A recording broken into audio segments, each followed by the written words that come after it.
भारत के बौद्धों में हर वर्ष दिवाली अर्थात दीपावली को लेकर बड़ा ही संदेह निर्माण हुआ पाया जाता है। कुछ लोग प्रचार कर रहे हैं कि दिवाली बौद्धों का त्योहार है। उन्होंने उसे बड़ा ही उम्दा सा नाम दिया है, दीपदानोत्सव। मेरे अल्प अभ्यास में किसी बौद्ध साहित्य में इस तरह का नाम नहीं मिला, ना ही मेरे अल्प अभ्यास से यह साबित हो पाया कि दिवाली यह बौद्धों का त्योहार है। कुछ लोगों ने जोड़ झाड़ कर गलत संदर्भों के श्रीलंका, चाइना, जापान, इंडोनेशिया आदि में आज भी पाया जाता, लेकिन ऐसा नहीं है। परंतु थाईलैंड में ब्राह्मणों की घुसपैठ के कारण वहां कुछ गिने चुने विहारों में ही गणपति और लक्ष्मी की मूर्ति भी बनाई गई है और दिवाली भी मनाई जाने लगी है। विशेष यह है कि उन देशों ने अशोक जयंती और सभी पूर्णिमा उत्सव मनाए जाने की सत्यता के साथ ही ऐसे किसी उत्सव को मनाए जाने को नकारा है। तथापि विजयादशमी और सारी पूर्णिमाएं, अमावस्या, अष्टमी, चतुर्थी सारे बौद्ध देशों में मनाए जाते हैं और इन सारे तिथियों पर बड़ी संख्या में दीप जलाए जाते हैं। भारत के तिब्बतन बौद्ध विहारों में यह देखने को मिलेगा। अचरज तो तब होता है कि अशोक ने बौद्ध धर्म, लेकिन जिसने 84,000 स्तूप सारी दुनिया में बनवाए, उसने उन पर दिए जलाने का आदेश भी दिया। वह अशोक उस दिन की तिथि का उल्लेख करना कैसे भूल गया? ऐसा हो ही नहीं सकता। 84,000 स्तूपों का निर्माण अशोक का सर्वाधिक महत्वपूर्ण सपना या उद्देश्य था। अगर उसने वहां पर किसी विशिष्ट दिन दिए जलाने का आदेश दिया होता तो उसने उसका उल्लेख किसी न किसी शिलालेख में अवश्य करवाया होता, जैसे कि 7वें स्तंभ के शिलालेख पर हर पूर्णिमा अमावस्या को पवित्र मानने के आदेश का उल्लेख है। पाकिस्तान में स्थित शाहबाज गरही के स्तूप के शिलालेख पर धम्म विजय दिवस का उल्लेख है। दीपदानोत्सव के विषय पर जिन्होंने किताब लिखी है, लेकिन जिसने उन लेखकों से मैंने खुद बात करके अश्विन या कार्तिक अमावस्या को उत्सव मनाए जाने के सबूत मांगे, तब उन्होंने स्वीकार किया कि कहीं पर भी ऐसा उल्लेख नहीं है।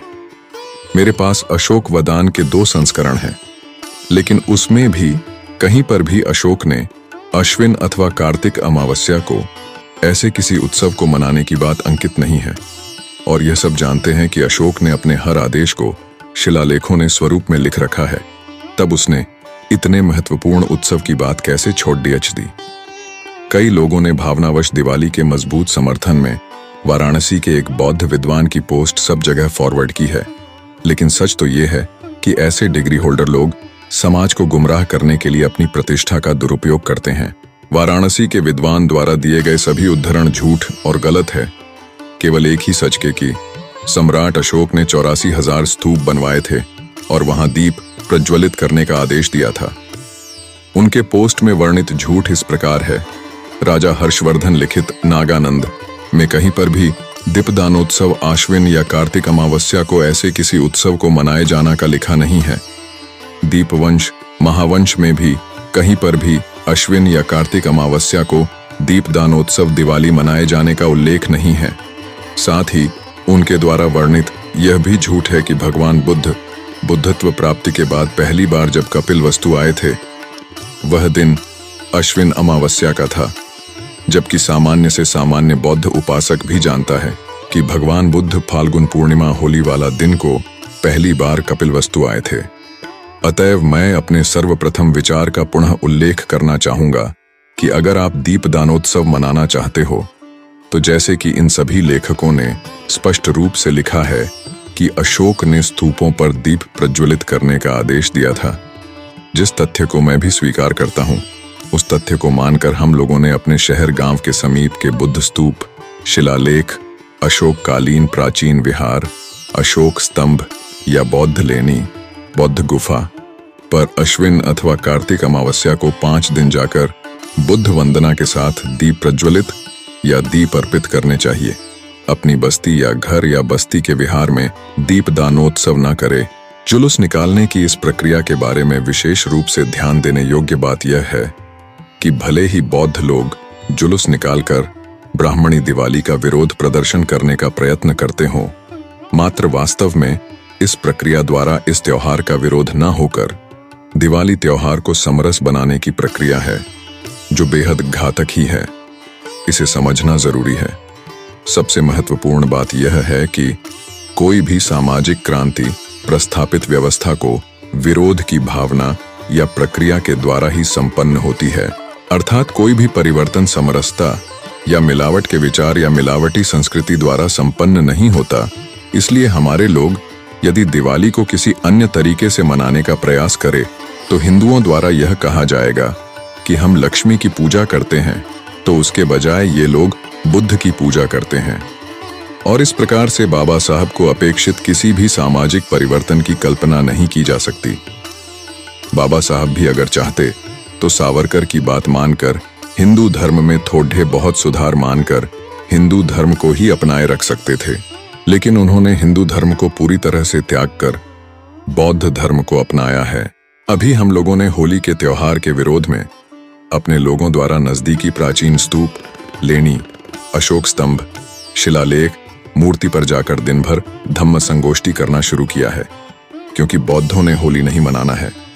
लेकिन हम अगर अपनी बस्ती या घर में रहे तो कोई ना कोई आकर रंग लगाकर जाएगा ही, और इस तरह आप होली खेल ही लोगे। बच्चों को तो रोका ही नहीं जा सकता।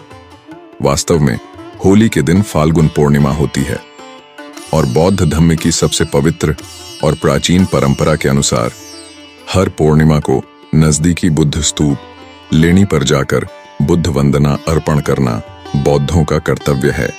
इसलिए अब बौद्धों ने होली के दिन इस परंपरा को निभाकर होली नहीं खेलने का अपना कर्तव्य पूरा करना शुरू किया है। इस तरह विक्रम संवत और शक संवत में 135 साल का अंतर है।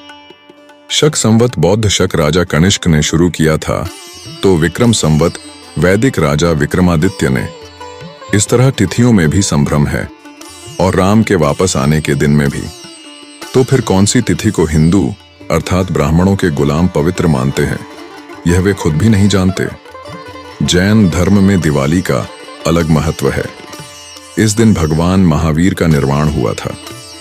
इस बात पर ध्यान दें कि महावीर की मृत्यु को मात्र निर्वाण कहा जाता है, जबकि बुद्ध के संबंध में उसे महापरिनिर्वाण से संबोधित किया जाता है। यह एक अलग विषय है। वे इस दिन को पवित्र मानकर दिए जलाते हैं और अपने व्यवसाय का नया बही खाता तैयार करते हैं। इस बात का मैं पूर्ण समर्थन करता हूं कि बौद्ध अर्थात मूल भारतीय उत्सवों का विकृतीकरण ब्राह्मणों ने किया था, लेकिन इसका यह मतलब नहीं होता कि उस त्योहार का विरोध करने के लिए हम कोई विकृत नई परंपरा शुरू करें। जैसे कि कुछ लोग दिवाली के दिन सफेद कपड़े पहनकर, हाथ में पंचशील ध्वज और दिए लेकर बुद्धम शरणम का घोष करते हुए रास्तों पर जुलूस निकालते हैं। कुछ लोग अपने घर के पास के विहार में जाकर वंदना या ध्यान विपस्सना करते हैं। वे तर्क देते हैं कि हमारे विहार भी तो लेनी ही है। अब इन्हें कौन समझाए कि भाई आपके पास अपने प्राचीन स्थलों को भेंट देने का कोई प्रोग्राम है भी या नहीं। विहार में तो पूरे साल भर जाते ही रहते हैं। साल में 1 या 2 बार तो अपने प्राचीन स्थलों पर भी भेंट देना चाहिए या नहीं। वैसे भी हर रविवार को बुद्ध विहार में जाकर बुद्ध वंदना करने के बाबा साहब के अंतिम आदेश का पालन भी हमारे लोग कहाँ करते हैं। मुझे बद्दा ही आश्चर्य होता है बौद्धों के आलस और उदासीनता को देखकर। खैर, दिवाली का हमें विरोध तो करना है, लेकिन इस बात का ध्यान रखना होगा कि हमारी क्रिया हास्यास्पद न लगे। हमारा सुझाव यह है कि इस दिन या इन दिनों में छुट्टियां होती हैं, हम लोग इन दिनों में बुद्ध लेनी और स्तूप पर यात्रा का आयोजन करें। वैसे भी हम दिवाली या दीपावली को लेकर सम्राट अशोक और बुद्ध स्तूपों को याद करते हैं, तो फिर क्यों ना हम प्रतिवर्ष भिन्न भिन्न जगहों पर स्थित बुद्ध स्तूपों और लेनियों को भेंट देकर वहां जाकर बुद्ध वंदना अर्पण करने की सबसे पवित्र परंपरा का निर्वाह करें। इस तरह हमारे बच्चों को भारत के वैभवशाली बौद्ध इतिहास का परिचय होगा और साथ ही बौद्ध धरोहरों का संगोपन भी। जैनों में जिस तरह से उनके प्राचीन स्थलों पर भेंट और पूजा पाठ का प्रयोजन होता है, उसी तरह से हम लोग भी दिवाली की छुट्टियों का उपयोग अपने प्राचीन बुद्ध स्तूपों को भेंट देने के लिए करें। भारत के हर राज्य में प्राचीन वैभवशाली बौद्ध स्तूप और लेनियाओं हैं। इससे बौद्धों का बौद्ध स्थलों पर आवागमन बढ़ेगा और बौद्ध लोगों का उन जगहों पर अस्तित्व भी।